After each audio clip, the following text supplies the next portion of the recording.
es Tierra Alta, Puerto Libertador y todas estas cosas. ¿Puede tomarlo por aquí? Es enorme, pero por ser tan enorme no lo vemos. Hay una contradicción ahí. Me refiero al Parque Nacional Natural Paraíso. 460.000 hectáreas le ponen uno, 492.000 hectáreas le ponen otro. Pero sea cual sea, la mayoría está en el departamento de Córdoba y la mayoría está precisamente en Tierra Alta.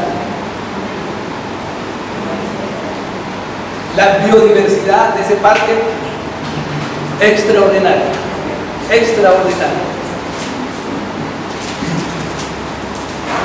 Es un mundo inexplorado para muchos, desconocido para muchísimos de nosotros.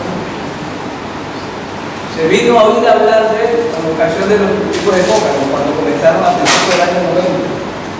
Pero mientras tanto, decíamos, allá viven los indígenas, pero no más. Nunca más hicimos algo por conocer. Ahora, también todo allí en ese lugar ha habido derribes y ha habido muchísimas cosas. Eso tal vez ha sido un impedimento, ¿no? Pero de todas maneras, y también incluso una protección. Ese parque se ha protegido precisamente por la inseguridad. De lo contrario, se hubiese convertido en hotel como han convertido muchos otros parques nacionales en este país. Pero uno no sabe por fin a quién agradecer. ¿Sí? Si a la inseguridad o a lo otro. Pero es lo que tenemos. Pues en este parque debemos tener en cuenta la cuestión del desarrollo, por su importancia tan extraordinaria. Bueno, ¿qué más podemos decir de aquí? Bueno, los límites de eso que tenemos acá con Sucre, este poquitico, hay un pedacito nomás con Bolívar, un pedacito poquitico. Tenemos toda esta parte por aquí con la del Bajo Cauca, ¿sí? Todo esto con Antioquia, en fin. Ahora profundizamos más sobre eso. Bueno, ya vamos a entrar en esto, vamos a hablar del año 49, el año 59. Córdoba va a cumplir este año 62 años como departamento. Eso también entra a jugar. No somos niños, como departamento no somos nulos. 62 años, ya con cierta madurez, ya con universidades. Tenemos muchas universidades en este departamento, muchos profesionales, muchas instituciones. Hay investigaciones. O sea, 62 años. Ojalá cada 5 o 10 años pudiésemos hacer una reflexión, que lo intentamos, y ahí tenemos el último libro que es de los 60 años, Córdoba 60 años, que va a salir próximamente, en donde hacemos como un repaso de lo que ha habido, de lo que nos falta y de lo que queremos que suceda. Bueno, entonces esto, el año 49, cuando todavía no éramos departamento, pertenecíamos a Bolívar, seamos parte del departamento de Bolívar, comenzaron las cosas en lo que hoy es el departamento. Recuerden que para esta época estábamos en la época de la violencia en Colombia. Algunos lo ponen en el 48, otros lo ponen antes, cuando la muerte de Gaitán, otros lo ponen mucho antes. En fin, el enfrentamiento ese liberal conservador. Eso ocasionó entonces la violencia en Colombia. Fueron muchísimos muertos durante muchos años que estuvimos. Entonces, aquí en el departamento de Córdoba, en algunos lugares del departamento, que era muy liberal, y Córdoba siguió siendo liberal hasta hace muchos años. Ahora, con la última votación, sí, eso se vino abajo, como lo vamos a ver próximamente.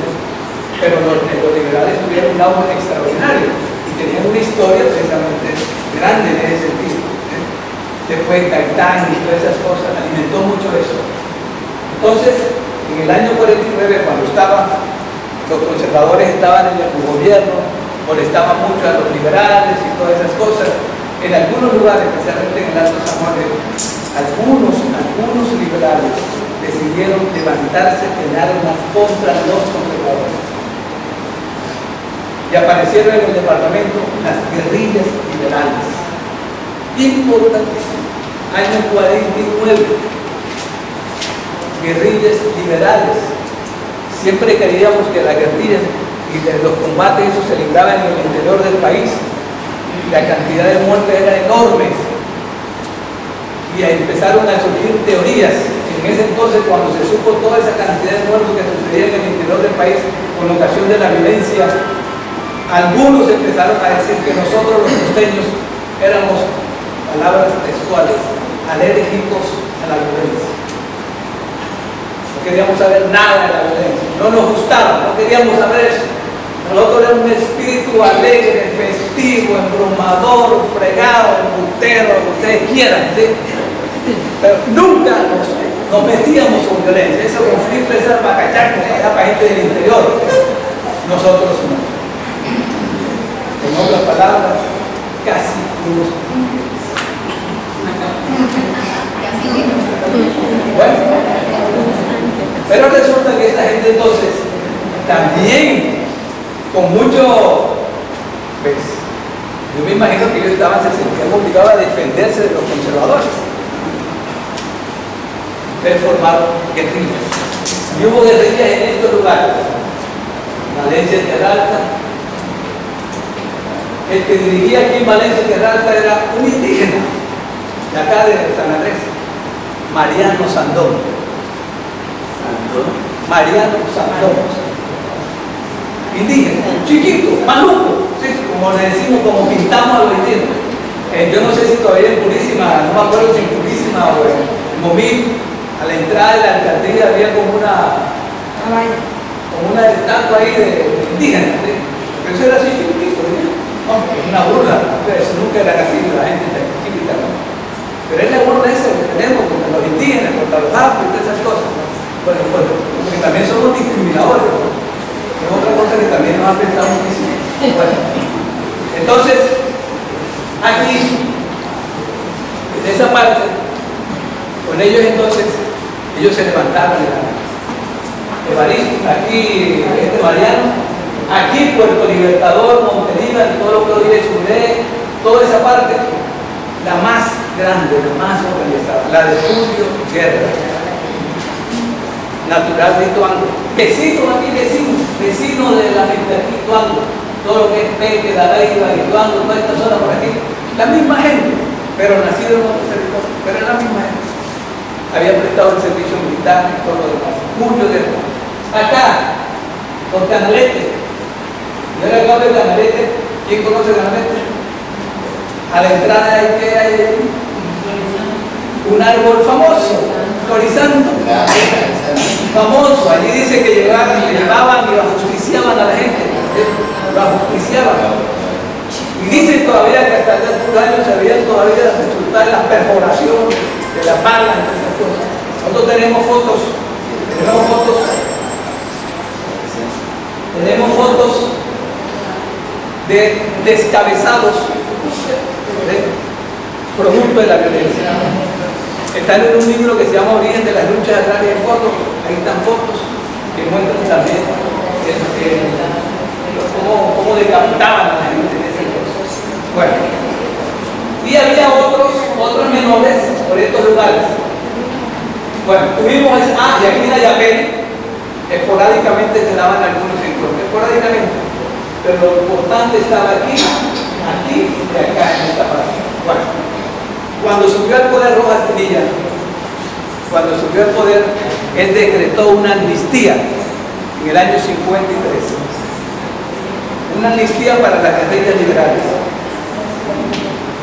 Perdón, es que no le entendí. O sea, cuando se genera ese conflicto allá, que hablan de bipartidista, que es donde nacen en esas regiones, como ese conflicto de las guerrillas, es porque ya los conservadores mantenían como la posesión del territorio, o sea, eran los grandes terratenientes. No, no era de terrateniente, era más que todo gobierno, poder político, que excluían a la gente. O sea, el poder político sí tenía el partido conservador. Y obviamente todo lo que era la administración municipal. Y en algunos lugares ya empezaron a apoderarse de tierra y todo lo demás, pero aquí todavía no lo habían hecho. Aquí estaba el poder político y administrativo. Y persecuciones contra los liberales que les impedían hacer parte de la administración municipal, que nos molestaban haciendo cosas y todo lo demás. Pero me entiendo, yo siempre he entendido que como la mayoría ha sido, digamos, la mayoría ha sido más liberal que conservadora, porque tenían el poder político los conservadores. Por el gobierno nacional, recuerda que subió en ese entonces el gobierno nacional, fue conservador y de inmediato se apoderaron de todo el país prácticamente en la parte administrativa y política. Acuérdate de la gente de los que en el 48 que no lo poder el Partido Conservador. Seguimos entonces, bueno, ¿en qué consistió entonces todo esto? En el año 53, cuando se declara la amnistía por parte del presidente Rojas Pinilla, solamente la cogieron los de Terralta, Mariano Sandón y su gente. En ese año, por ahí a mediados de ese año, la guerrilla liberal que comandaba Mariano Sandón entregó sus armas. Se desarmó y desmovilizó. La primera prácticamente conocida, año 53. La gente recuerda que hubo una fila de guerrilleros liberales en la plaza principal de Terralta, y había un capitán del ejército recibiéndoles el armamento. El armamento en qué consistía: en chopos, en carabinas, en escopetas, en revólveres, en machetes, cosas, lo de la época, ¿no? Lo de la época. Ellos iban entregando el arma que tenían y de inmediato le entregaban una muda de ropa, y la promesa de no tomar represalias contra ellos. Ese fue el acuerdo que llegaron. Eso terminó ahí. Mariano Sandón, que era con el tiempo lo nombraron inspector de batalla. A Mariano Sandón, inspector de batalla. Al poco tiempo lo mataron. Primeras lecciones, ¿no? Cuando se desmoviliza la gente, ya Mariano Sandón, el jefe, lo mataron. Ya eso empezó como a encender las alarmas. Julio Guerra, el más importante de todos ellos de la guerrilla, no se amnistió. Y nosotros seguimos, nosotros tenemos desconfianza de todo esto, y siguieron. Ya después recuerden que en el año 57 vino el Frente Nacional, ya los conservadores y liberales se pusieron de acuerdo, se distribuyeron el gobierno milimétricamente, como decía el presidente Turmari, una aseadora liberal, una aseadora conservadora, un agrónomo liberal, una otra cosa, una cagatintoneta liberal, todo era así, milimétrico, ¿sí? Nadie podía tener un pico más que el otro, todo era medido.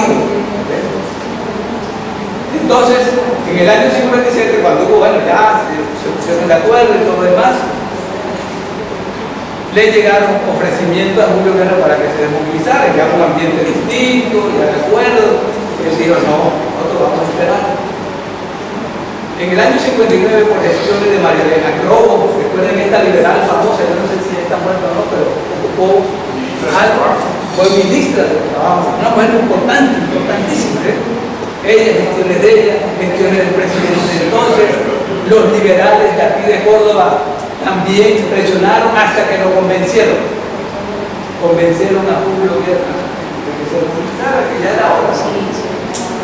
Aceptó, y bueno, listo, vamos a negociar. Y empezaron a negociar como se debe negociarse. Por eso algunos que se sorprenden que esté negociando ahora la FARC del gobierno, eso viene nosotros teníamos aquí hace mucho tiempo. Negoció entonces Julio Guerra con el gobierno nacional. ¿En qué año? Año 59. Año 59. Año 59, como dice aquí. Año 59. Negociar, ¿qué negociar? El desarme y desmovilización. Como se solicita normalmente y como se está solicitando desde la banda. Desarme y desmovilización. Nos faltó reintegración en ese entonces, ¿sí? Pero desarme y desmovilización. Bueno, entonces acordaron eso. Una carretera para sacar. Yo eran grandes compradores de maíz, pero no tenían cómo venderlo. ¿Por qué? Porque eran trochas, eran caminos. Entonces, hombre, vamos a un camino, una carretera, que llegara al pueblo más cercano, tanto a Córdoba como a los vecinos que tenían por parte de Córdoba. Muchos de ellos, ¿qué hacían con ese maíz? tenían que engordar los cerdos y luego llevarlo a los pueblos vecinos, gordos, a venderlo, porque el maíz era imposible llevarlo así. Imagínense ustedes trasladar cerdos gordos, 40, 50 cerdos gordos, durante un día completo de camino por trochas, como se la pueden imaginar ustedes. ¿Cómo se hace para amontonar a esos animales que no se rieguen? Ellos buscaron la forma. Todo eso, ¿no? Entonces buscaron unas totumas grandes que llenaban de maíz y varios iban sonando y atrás venían los puercos. Imagínense eso, todo un día moviendo eso para que los cerdos siguieran y así lo llevaban a la comida. Llegaban obviamente ya pasado, ya con menos peso, pero no vendían. Entonces por eso vendían la carretera. Y en ese entonces existía el IFI, incluso de momento, no me acuerdo, industrial, para que le pusieran un puesto de compra. Y iban a respetar otra vez la guía de Córdoba. Aceptaron, fue una comisión a verificar si era verdad que Julio Guerra tenía tanta gente, porque no creían. Y esa vez organizaron dos salidas, una por el San Juan y una por el río San Pedro, ¿sí? Por los dos ríos, y le pidieron que mostrara dónde estaba su gente, que es la belleza. Ya Julio tenía todo eso preparado, y cuando iban en la mano, en la cartón, cuando alzaban la mano izquierda, del lado se levantaban los hombres con banderas y con armas. Por el otro, lo mismo hacía por el otro lado, la gente quedó admirada y dijeron, ya, es suficiente. O sea, tenía un gran poder, bueno, tan enorme. Bueno, llegaron a los acuerdos, firmaron y se queda Julio Guerra esperando. Nadie, nada. Incumple el gobierno. Que no es raro tampoco. Incumplió el gobierno. Julio Guerra, que quería ayudar a su pueblo a que mejorara las condiciones. En ese entonces estaba Alfonso López Michel, MRL, ¿sí? Movimiento Revolucionario Liberal, MRL. Julio dijo, me voy con él. Este hombre posiblemente nos saque de las situaciones que nos encontramos. Se vinculó, esperó un mes, 2 meses, 3 meses, un año, nada. Se retiró, decepcionado por los atraveros. Era una disidencia, porque recuerden que el MR era una disidencia del Partido Liberal, pero de todas maneras estaba dentro de la oposición, pero legal. Nada, no fue posible por ahí. Viene el año. Viene el año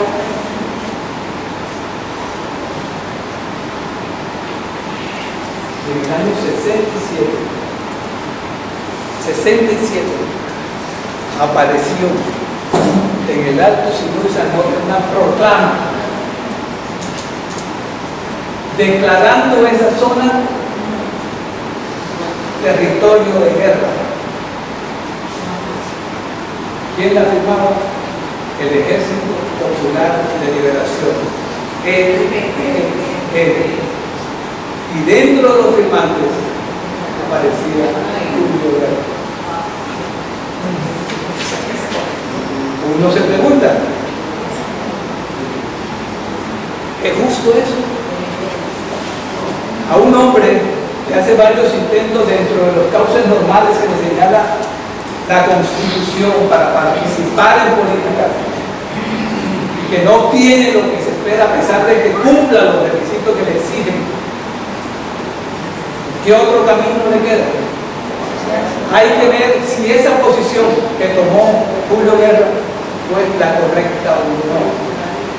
Pero lo que llamó la atención fue que apenas aparece el nombre de él en la lista, de inmediato la brigada y el gobierno empezaron a buscarlo, ¿sí? Lo capturaron y por fortuna, después de un juicio que se le hicieron en Montería, lo dejaron en libertad.